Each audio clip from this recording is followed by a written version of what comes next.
Hello, everybody. Welcome to the virtual Dalcroze meetup. I think I know all of you here, but if someone's watching this afterwards, my name is Veronica Valevsky. I'm one of the co-hosts. And today it's going to be just me hosting. So I'm doing all the things, so please bear with me. We usually start by introducing ourselves. And since maybe we have a small group, maybe we can just go around here. So if you could say your name and where you are located and who you teach or who you are training to teach or who you used to teach. And maybe we'll start with Adriana. Oh, make sure you unmute, please. Sorry. Yeah. I am in Boston and I teach kids and grown-ups Eurythmics. One, it's a Laundry School of Music where I teach grown-ups, and I teach some other stuff, improvisation, cabaret, and other kind of interesting things. And I teach kids Eurythmics, and seniors I teach Eurythmics, and that's it. Thank you. Teo, would you like to go? Hi, I'm in Pittsburgh, Pennsylvania. I'm still studying Eurythmics, and I plan to teach teenagers. Laura. Hi everyone, I'm in Ithaca, New York. I also teach a combination of kids and adults. I teach piano lessons, and I'm here today to share about an approach I teach called the art of practicing, which I think has some similarities to Dalcroze. So I'm excited to be here and exchange ideas with you all. Thank you. Thank you for having me. Debbie? I'm Debbie Clem, and I'm in Colorado, and I'm associated with a music school that goes like 0 to 100 ages, community music, and I pretty much do performance work in Broadway, and then work at church and piano and a variety of things. But been doing it, continuing the Dalcroze because I love it and it informs my work. Thank you. Beth Ann? Hello, good afternoon. I think good morning to all of you, but good afternoon to me. I'm on Ynys Môn, which is Anglesey in North Wales. I've taught all ages, really, over the years. I'm currently a member of staff at the Royal Northern College of Music in Manchester. At the moment, teaching children, and I've taught undergrads and postgrads over the years and done teacher training for Dalcroze Eurythmics in various places. Nice to be here. Thank you. I see there's someone I don't know yet, Malavika. If you'd like to unmute and just say hello, you're welcome to, but also no pressure if you don't want to.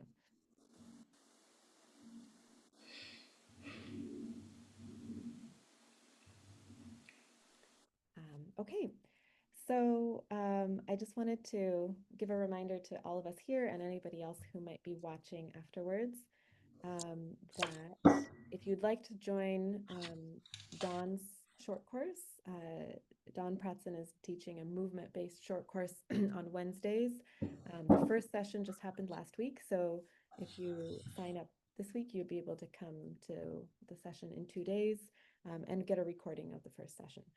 And then Adriana is doing a masterclass at the end of the month in 6 days. So Adriana will kind of give us a little preview of the masterclass in her presentation and talk about some of those topics. But just wanted to encourage you all to sign up if you haven't for that.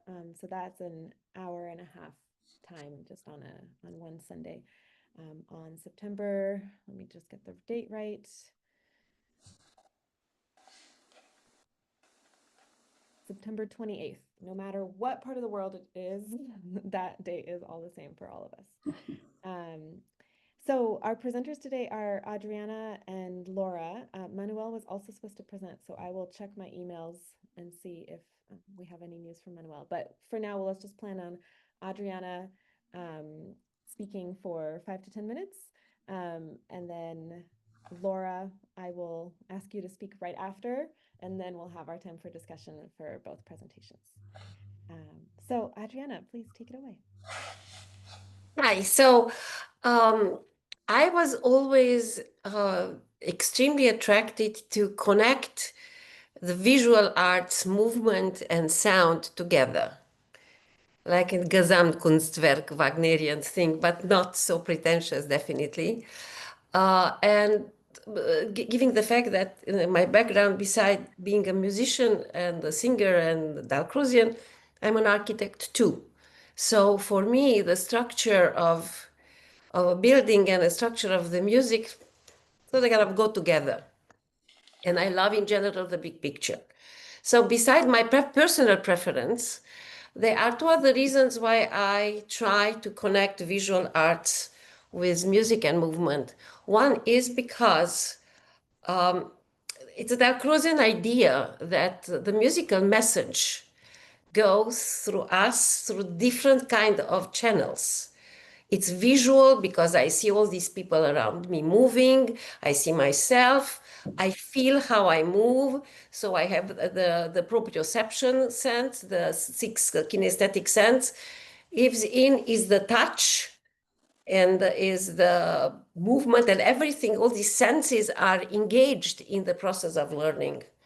So adding more visual impulses to the musical message, I think it's very Dalcrozian. And the third one, which appeared lately, and it's not something that I control or I would like to, but it is there, is that younger generation and even us, we are becoming more and more visual. Everything is a screen, everything is an image. We don't talk about books, we talk about movies. And kids read the mega books more than Jules Verne and imagination. Yes, we don't like that. I would like them to use more imagination, but it's a reality. So is that a reality? I'm taking the reality and I go with it and try to do the best out of it. So I experimented through years of how to use art, paintings, to integrate the Dalcroze learning. And I had a couple of things that I tried out and they worked well.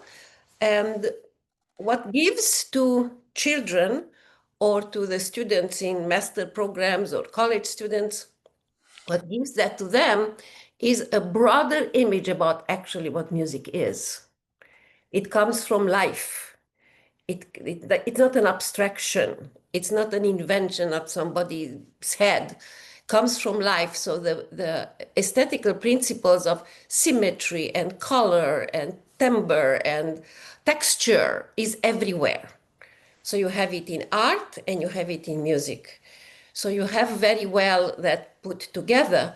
If you are familiar with the Laban motion drives, in which the movements are defined like punches and glides and slashes and so forth, are all associated with image and to the sound. So I'm going to give you a little example of that. So, and I'm going to explain that I can go in two ways in this experiment. So, as you sit there, or you want to stand up, you can stand up, and I'm going to put some music for you to move. And before we do that, think about, as you listen to the music, that you want to move more round,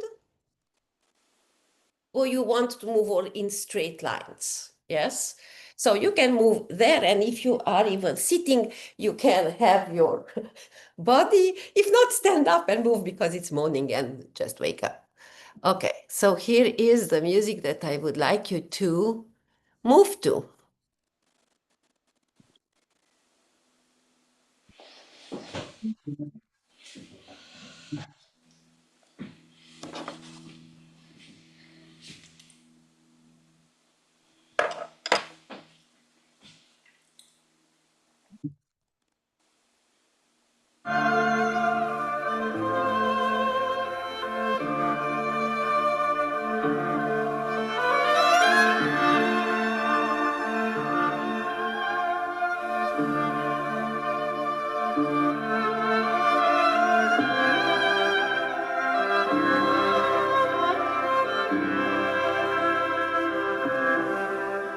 Make sure you bend the knees.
Okay, that was beautiful.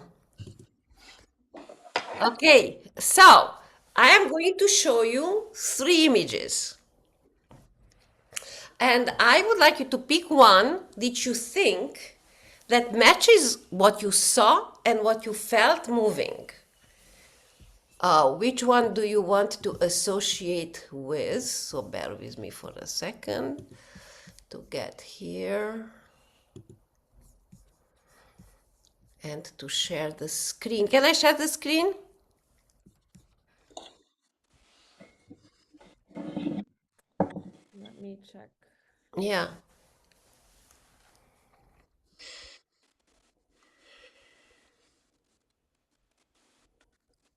Yeah, you can. Okay.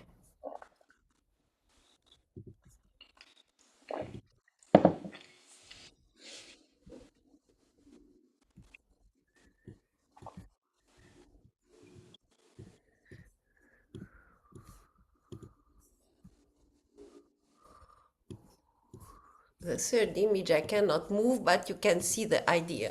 So I have 3 of them. One Yes? image. We see just one image. You see only one? Yep. Okay, I see 3. might Which have- one do you see?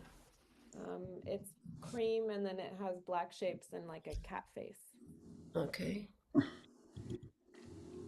You might have to share your desktop instead of that individual window. Okay. Oh, yeah. Thank you. Where am I? I don't know where am I. So I have to stop now and to share.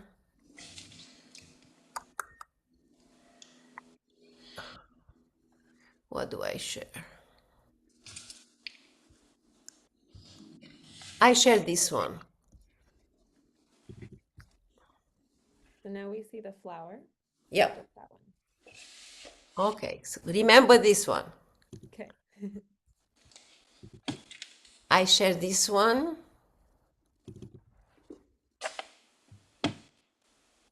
2.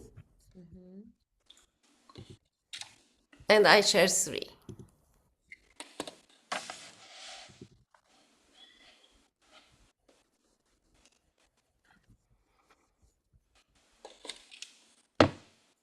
Okay, pick one, 1, 2, 3, the flower,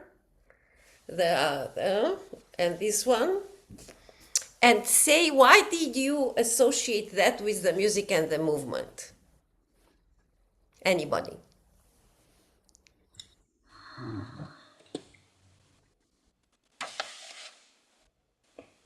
Chantal, you are muted. My turn to, okay, I just came in, so I don't know if I'm on right to understand what I'm supposed to do. I'm supposed to explain why I choose a picture and why we can do movement with that. We just moved before you came. Oh, okay, I wasn't there, so sorry. So you have to pick someone else. It's okay, yes, somebody else. I think I'd go for either 1 or 3. Why?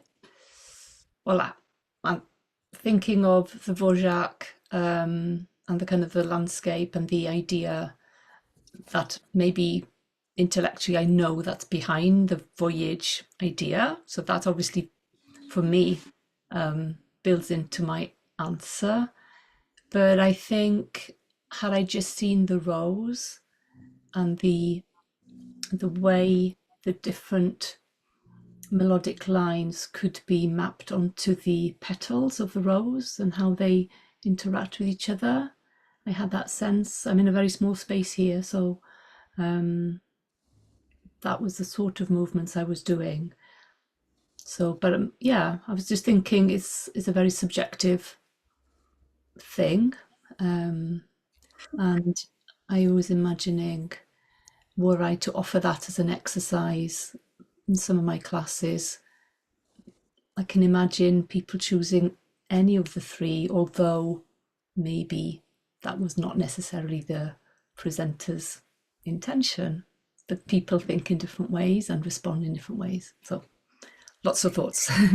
Yes, very good. I love what you just said, because it indeed the response that I get when I do this kind of exercises, it's varied, but it definitely doesn't go to the second image, yeah, because we move it, so it becomes subjective by the movement and kind of influences.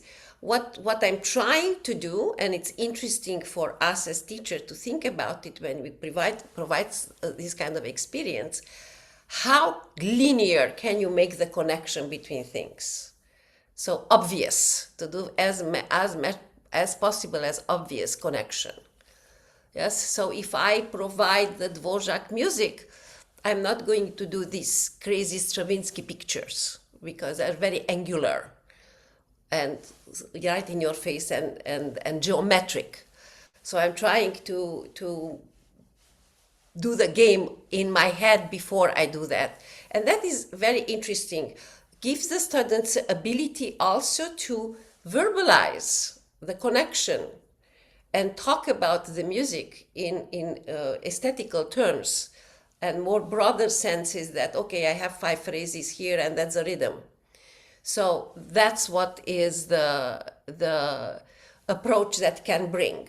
That is one way of getting into arts and music. Another way, which it is to move it, to watch, to listen, to pick one of the painting, which I used to do that, pick up the painting that everybody likes, analyze what the elements are from there, and each instrument would pick one element of the painting and create an improvisation.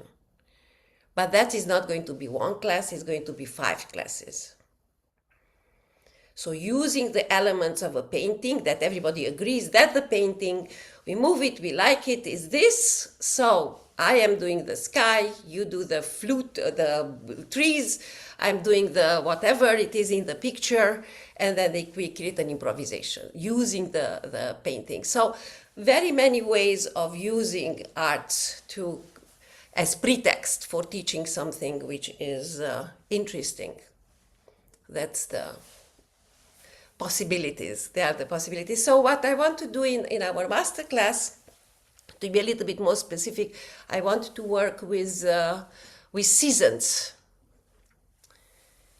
Seasons, paintings, improvisation, rhythm. It's more specific, so we can build something at the end to have a piece. That's it. Questions? Adriana, thank you so much. We will do questions after Okay, good. Laura's presentation. Yeah, and then we can kind of also see how they relate to each other, which will be lovely. Thank you so much. Go ahead, Laura. Hi, everyone. Adriana, that was amazing. I think wondering why I was not part of this group earlier, but I'm very excited to share this modality with you today, and I'm sure you'll tell me the similarities. I think there is a lot of overlap. I'm Laura. I'm zooming in from Ithaca, New York. I am a piano teacher.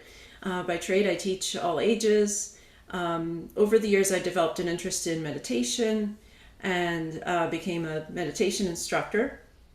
And that led me to study piano with Madeline Bruser, who founded an approach called the Art of Practicing. That's what I'm here to share about today. I'm someone with a PowerPoint. So is that okay to Of share course.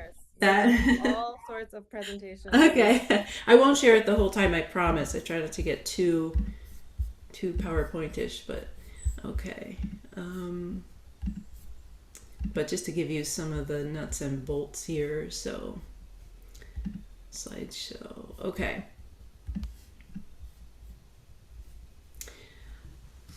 So this is a book from 1997. I first came across it in a piano pedagogy course, and it really resonated with me. So it was interesting. I think it was about 31 years later that I ended up at a summer program studying with Madeline, and eventually going on to become certified teacher of the art of practicing, and I'm now vice president of the board. So it's a nonprofit, and our hope is to relaunch as an online school in 2027, which is the 30th anniversary of the book. So that's in progress. But let me share with you what this is. So essentially it's a student-centered approach. It guides musicians towards their natural abilities, helping them find expressive power, confidence through three ways. We do practice traditional mindfulness meditation. We also have a performance anxiety meditation called Performing Beyond Fear. Progressive approach to instrumental techniques. So we have teachers, and I'm happy to share the slides if anybody wants these. We have teachers of different instruments. So I am piano, but we have trumpet, we have trombone, flute, and saxophone at the moment.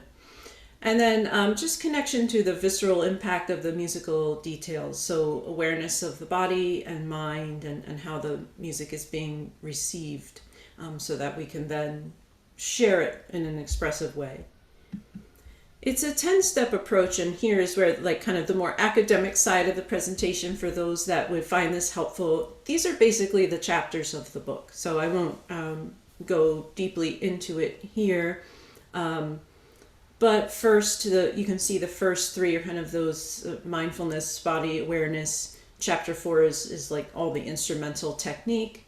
And then in the remaining chapters, I thought I might share just a few of the practice techniques that you might find helpful for you and your students, or where there might be some similarity. And I'm eager for discussion with you all. So let me go to that.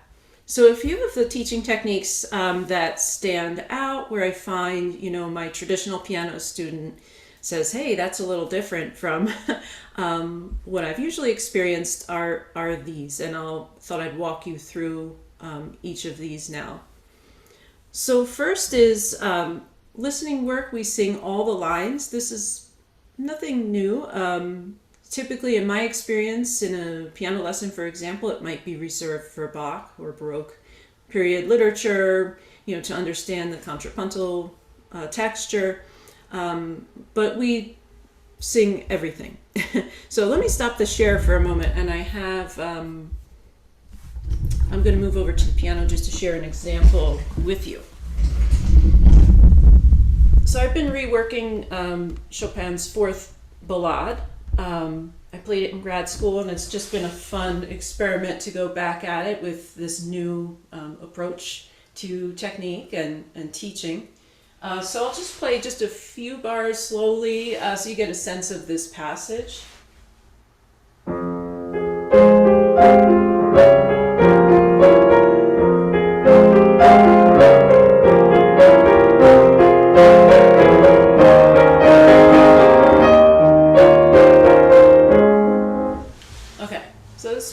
Part of the piece. I usually turn there, so it's a good example of the techniques I want to share with you today.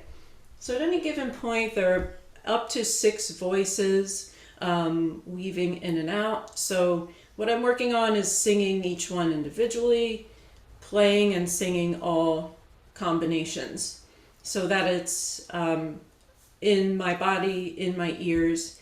It would be, I guess typical to just play it. I know my students would just put their hand up and want to play it, but we sing everything. So that's one way that I know this for me felt different from a traditional lesson.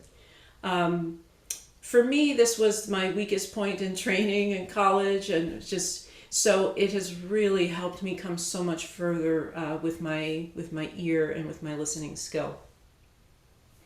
The next is rhythmic grouping.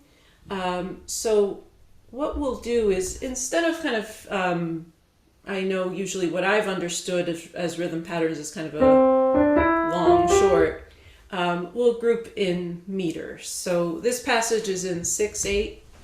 So I'll show you what I might do is I'll take a pause on beats 1 and 4, and I just listen. I wait till my body is ready to move on to the next group. And I'll say a little bit more after I show you a measure or two of that. So I'm just going to do the bass note on beat 1.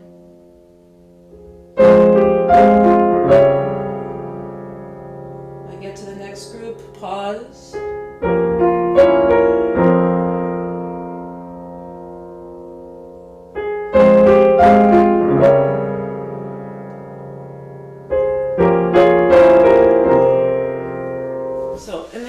Is that each group is like a wave. So when Adriana shared that photo, photo number 3, that's sort of the idea that the groups kind of crescendo to beat 3 and the wave ebbs off on beat 4, or crescendoing to beat 6 and ebbing over the downbeat. So it helps to avoid that kind of like clunking on the beat.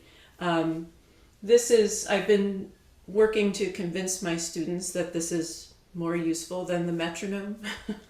They want to just turn that on and just be very strict, but this has given the music so much more forward momentum and musicality. And finally, there's the body sound awareness technique. So this is where you would very, very slowly just play the harmonies and feel the impact physically and emotionally in the body. So what I would do is take this passage and I'm just gonna block the chords, but I'll go much slower and explore each one. So I did practice this, but I'll try to pretend that I'm doing this for the first time so you can see an example. So I'm gonna start with that F minor chord. And what I felt when I played this was kind of an uncertainty, like something is coming. I can already feel like a response for me in the belly, like this sort of unease. Then I go to the next chord. I think the jump to the high note, there's kind of like a questioning to me, like it's uneasy, that intensity is increasing. And here's where I feel like I really kind of feel it in my gut, like that second, that augmented second, that's dissonant. I feel the tension is increasing there. Maybe it backs off a bit, but it's still, still not on solid territory. And then left off with another question mark. So I could just tell my student to, crescendo, decrescendo, and we could just say this is very intense and talk about harmony. But this has really just taking a microscope to the music and just feeling it in my body was a new experience as I started this approach at age 38. So having come from, traditional piano lessons and now into something new, that was a very new experience. And I love this technique. I'm curious what you all think. I find it tricky to teach because it does depend on the person, if they're aware of their body and how that works. But those are just a few of the techniques that we use. So I hope that might be helpful. I did have, I don't know if you need this slide, I guess we'll share at the end. I mentioned already there are different instruments, different faculty. We do have a website that we're redoing, but you can see the current version there or my email. And I wanted to conclude by saying the approach, it transformed my teaching and piano technique, but it also helped me rediscover joy of playing, helped me feel the music in my body. It certainly helped me with performance anxiety as those things I mentioned took place. And we also have a meditation that we exercise too. So I hope this might be helpful for you and your students, and eager to discuss more with you all. Thank you so much again for having me. Thank you, Laura. Thank you, Thank Laura you. and Adriana, for presenting and sharing. So this is the part of our meeting where if you have a reflection or a comment or a question for the presenters, we have about 25 minutes for that.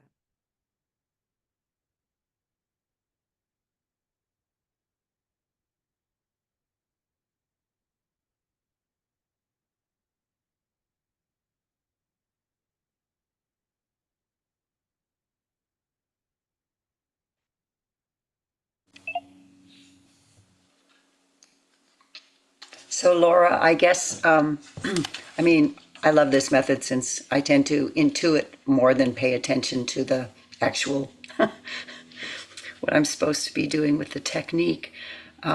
So I imagine, the technique goes along with it as well as these things that you're using to intuit, all the exercises and everything you have to do as well. You're muted. There you go. Oh, yeah. Yes. We've been working on, I'm working on the piano portion, of course, so I can't speak for the other instruments, but we do have a list of arm movements that come up, but it's a lot of, I didn't really even talk about posture. The posture is kind of borrowed from meditation, just that tall seated posture, and using the arm, like freedom of the arm, is something that we focus on. And within that, there are like finer details and movements. But yes, I love that intuit. We emphasize that it should feel natural, that it should feel just like a natural coordination. So I guess there is guidance with technique, but that's the intuition, the natural feeling is a big part of it too. I don't know if I'm answering that well, but I was also thinking of a pianist that I heard last weekend, Jonathan Biss, and he almost had the head like you see with the kids with their iPhones, just very cramped sort of a position, which was interesting with magnificent piano, but not looking physically comfortable. right. Something I think we have to guard against. Yeah, I agree. That's a large part of it. We do work on that posture, and I don't mean in a strict, the old piano teacher sit up straight or whatever, like, but just like naturally, finding the sits bones, finding, we emphasize 3 touch points, like the feet flat on the floor, the sits bones, and the hands on the keys or lap before you begin. Yeah, so I find it now, since I started this approach, I do find it difficult to watch many pianists, starting myself included, in my olden days, bent over or moving around a lot. And for me, the power comes from being tall and using my arms. So yeah, it's interesting. I think guard against is a great point.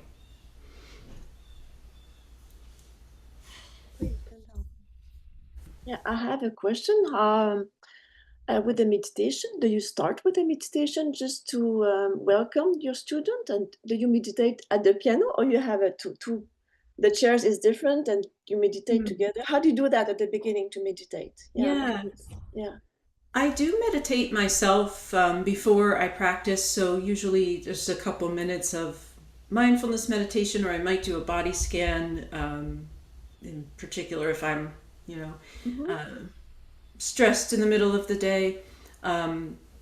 I've only meditated in the lesson with I can think of a handful of adult students that had already had meditation experience, I guess, just to be cautious about all of the downsides of meditation that are out there and being careful. In a group, if we have a workshop or a master class, we will do mindfulness meditation or our performance anxiety meditation together. So, but it's a great question. I've sort of been cautious about bringing it into the lesson, depending on the person's experience. I definitely do it myself and in groups. Okay, thank you. Yeah, sure. Thank you. I guess But, oh, go there's ahead. nobody else going to speak. I was writing, as I always do, I write notes as I'm listening to people present, and there's a couple of things.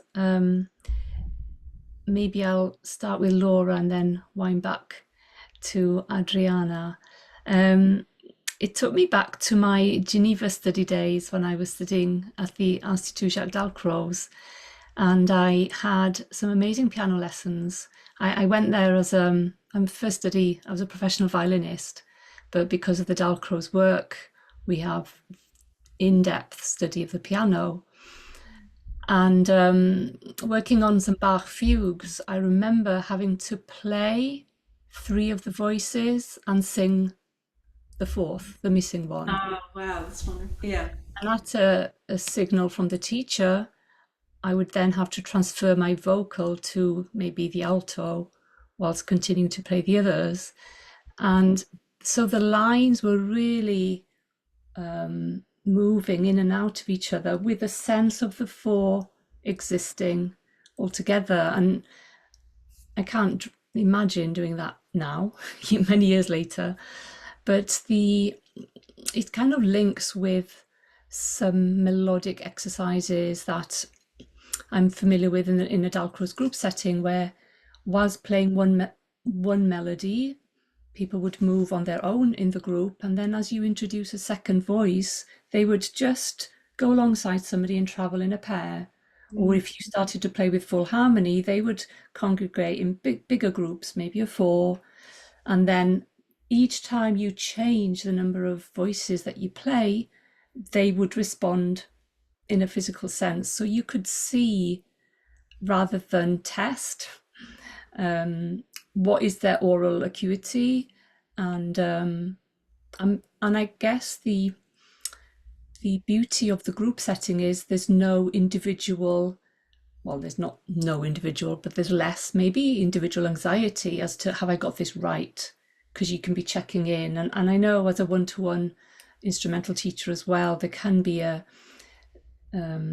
reservation of expressing with the body in a small space, you and your pupil. But I think if there can be this balance of a group environment, because I remember you mentioned your workshops, Right. drawing from the workshop activity back into the individual studio and kind of that movement in and out. Because I was thinking as well, when you were talking about the chords, traditionally in a Dalcroze context, there may be, we play a chord and a group of people would show their response to that physically. So maybe they make a big open shape, or they make a more of a closed, contoured, tight-knit shape. Yeah. So there's no necessarily verbalization, but there's this instinctive, which ties with Adriana's thing. What do we sense? Not what do we think, but what do we sense? Yeah. And drawing, coming at it from that way, and then verbalizing.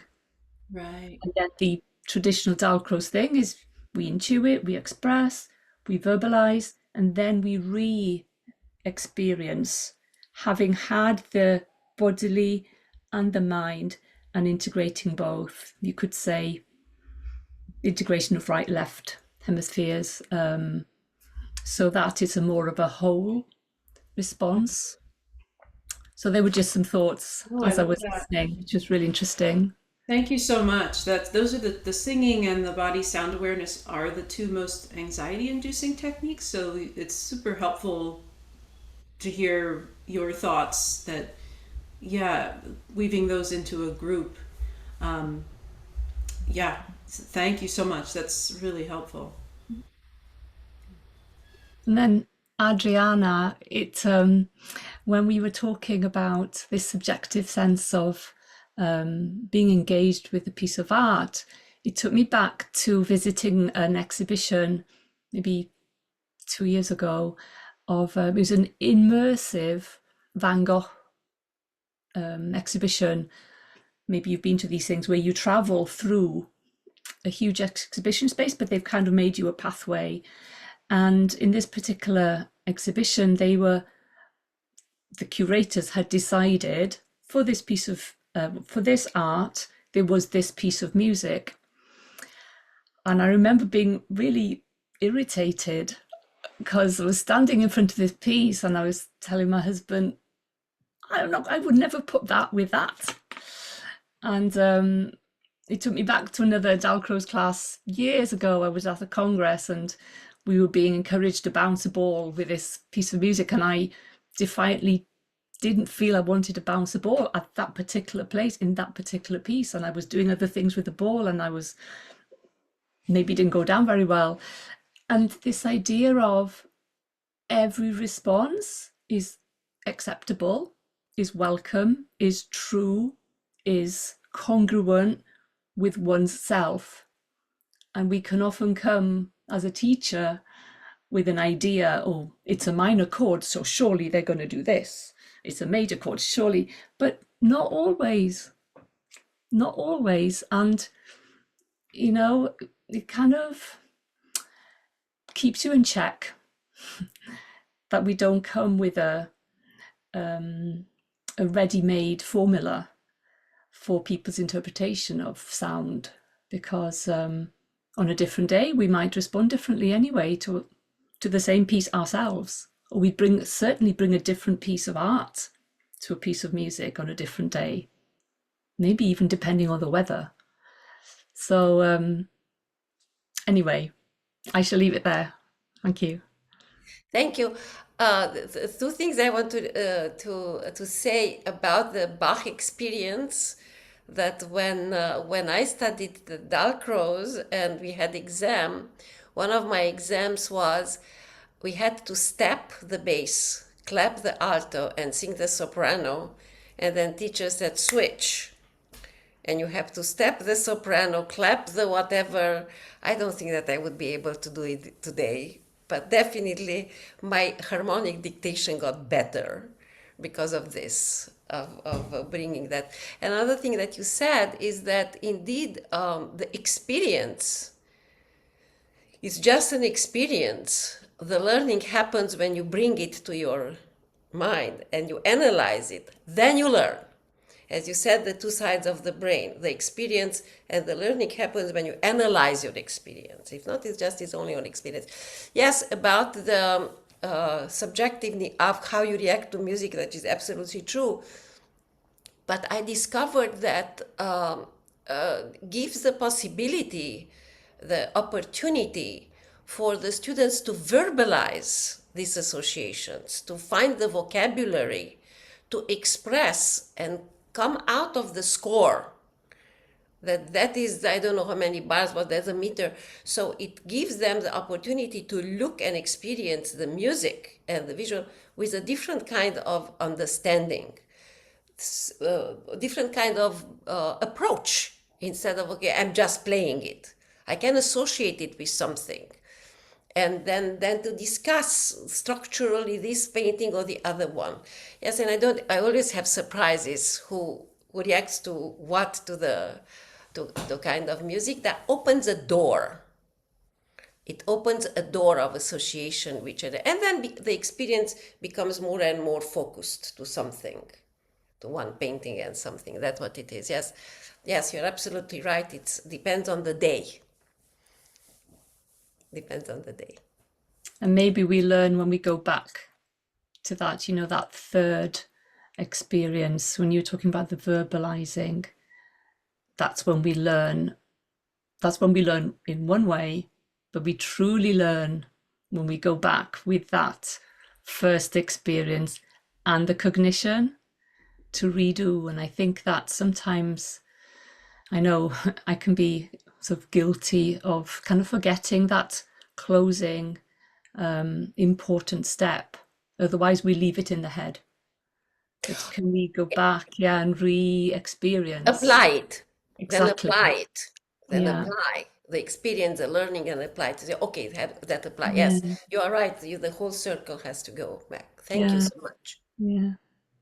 I have a question that is not fully formed, but it has something to do with what Laura was saying about anxiety in performance, or maybe anxiety about trying these new techniques that for Laura's piano students might feel very new.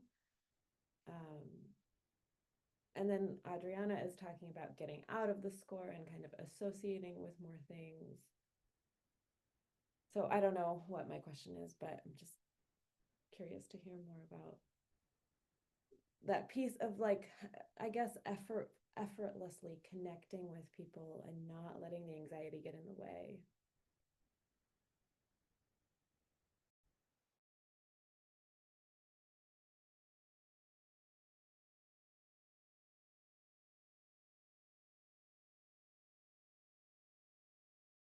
Oh, Emma just texted me. I'm very, very quiet. Do you mind turning up just a little bit, Veronica? Oh, yeah, my volume is terribly low. Sorry. It's okay. I Okay. had a little trouble catching the middle part. But I also have Okay. a toddler who's very awake this morning and in the background doing her thing. Yeah.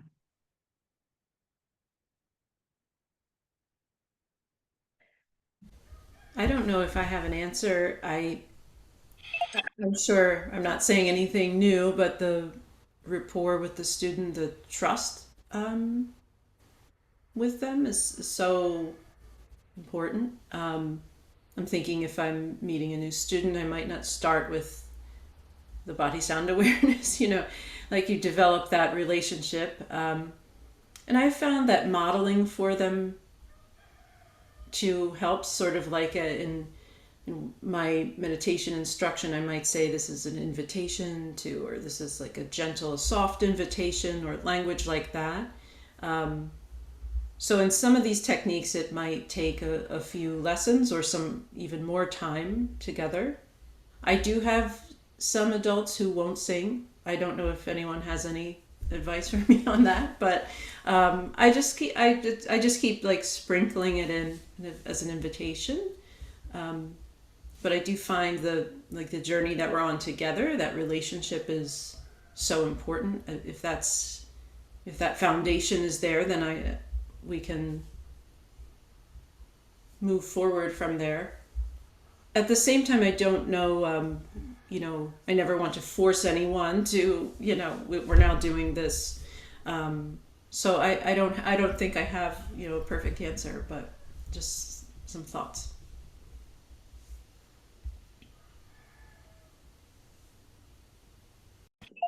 I, later in life realized how much I learned from the modeling.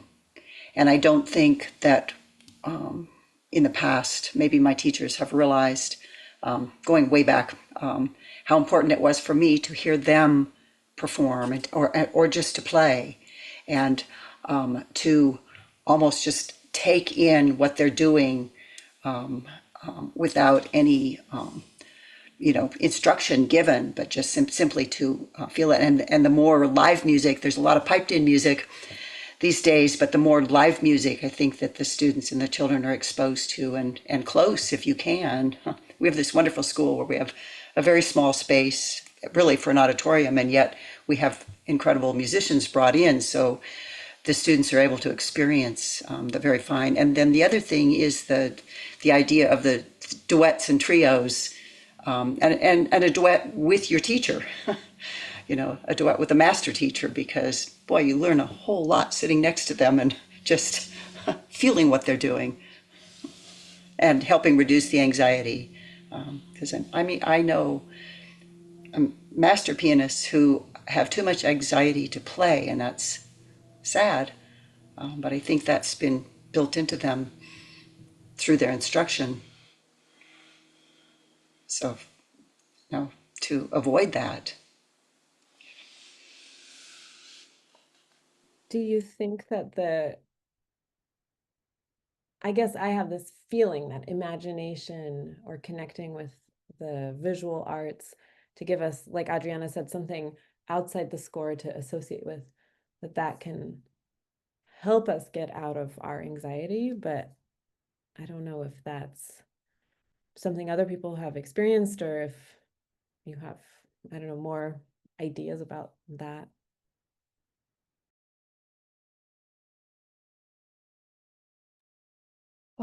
I've worked for a number of years with a really wonderful Alexander Technique teacher who would really urge us to find a story, and she used to say in her teaching that she thought she would like tell the students to have her voice in their heads when they were on stage, let the neck be free, lengthen, widen the back, like she had some cues. And then she said, I realized that it was pretty not narcissistic, but it was very much like they didn't need my voice, they needed their voice.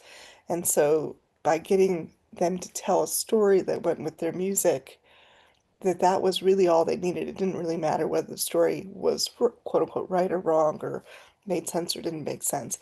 It was this act of creating something that you connect to this piece of music that you're trying to communicate with or communicate through. So I think that sometimes this powerful piece of having an image, I think that I have found with especially my younger students is really helpful for us to map out a piece in that way, that we really find the images or the story that's happening all the way through. And then they're so focused on that they've done all this wonderful work on their piece, but they're like able to actually connect to the music that they're trying to communicate versus whether they've played all the right notes and right rhythms. Because there's such an emphasis, especially at a certain age in the kind of flute band world life of like, you have to play an etude at this tempo with this certain rhythms and these markings, and the ink on the page is the most important thing, et cetera, et cetera. And so how to actually get them to get beyond that and to tell the story. So I think this has really settled that like there's something so powerful about the image that then we can see and create in our own self that associates with the music.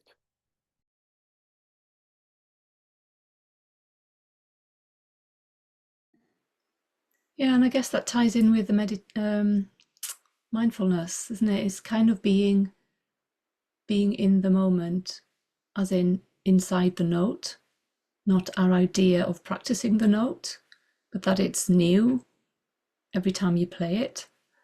And I mean, it's just a couple of thoughts. One is about the trust and the creating a safe space for our pupils. And for that, we need to know the pupil, because for every student, safety has a different reverberation. So getting to know, reading, sensing the body that's next to you, sensing how they feel like to you. And that takes us back another step. How does our nervous system project onto the student? So, and what is that combination? So being, like Laura was saying, you maybe meditate or something before you go to teach. That's putting ourselves in a ready place to accept somebody else. I tend to be nervous before I teach, and I think that's a good thing, because it puts me in a place where I know I've got a big responsibility in front of me.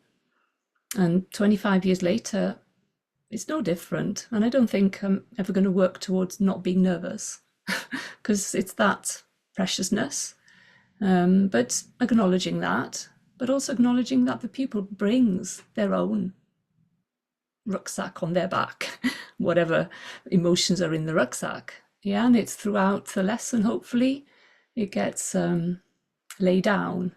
And I think, Debbie, what you were saying about playing duets, I had a period where every lesson started with, right, let's open Bartók duets at whatever page, and we play that to start with. This was with a teenage boy, and it was great. And I used to get really excited driving up to that house thinking, I'm going to play a Bartók duet. It was like a really great thing. So the trust and the safety and the other last thing I was thinking of is the different modalities. So maybe for some people, they like to tell a story. Maybe for somebody else, they love to appreciate art. I remember being surprised by one student who gave me a whole 3-page piece worth of story just off the cuff like that. And he would have been the last pupil I thought that would have made a story. And I would have limited that if I hadn't kind of gone, oh, what about this? And then how the piece transformed immediately, because he was so in the battle of this, So yeah, my teaching in a special school really taught me never limit your expectations of your pupils. So always start wide, and then, let's mute myself.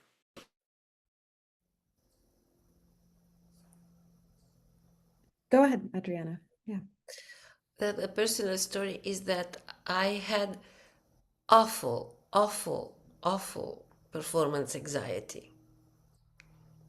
Terrible. Such terrible that in some point of time, I was just standing up and leaving the green room and going home saying, I'm not doing this. So I had to have a keeper to have that, to see.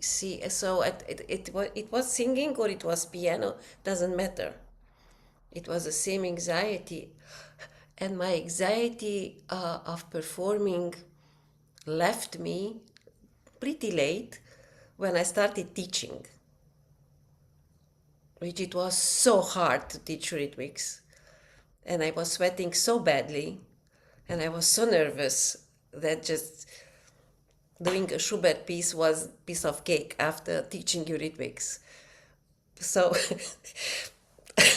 I don't know, a bigger stress than the stress I had cured me from the stage anxiety. That was a huge surprise, but that's what happened.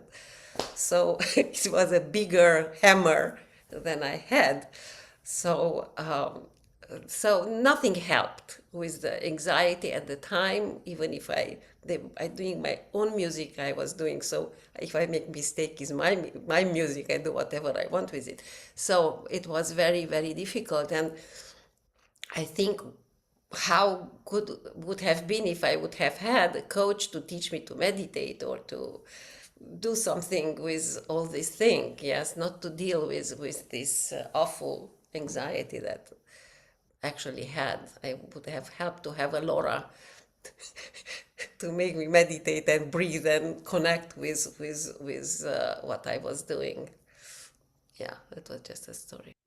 Thank you. Thanks for sharing. We'll wrap up here. It's the end of our hour together. Thank you so much for coming. Thank you, Adriana and Laura, for presenting, and for all of you for sharing your thoughts. And if you were listening, thank you for being here to listen. It really does matter that all of us are here coming together and creating this connection and conversation with each other. Adriana's masterclass is coming up this Sunday. So if you'd like to sign up to work with her some more, you can do that on our website, virtualdalcroze.org. And we'll see you at the next meetup or at the next masterclass or short course. And we're always happy to hear from you if you have ideas for what we should include in these meetups or who we should invite, or if you want to nominate yourself. It's not bragging, it's just I have some things to share, and we always love to hear from you. So hope everybody has a good rest of their day. And thank you for being here. Thank you all. Thanks, everybody. Bye. Have a good day. Bye-bye.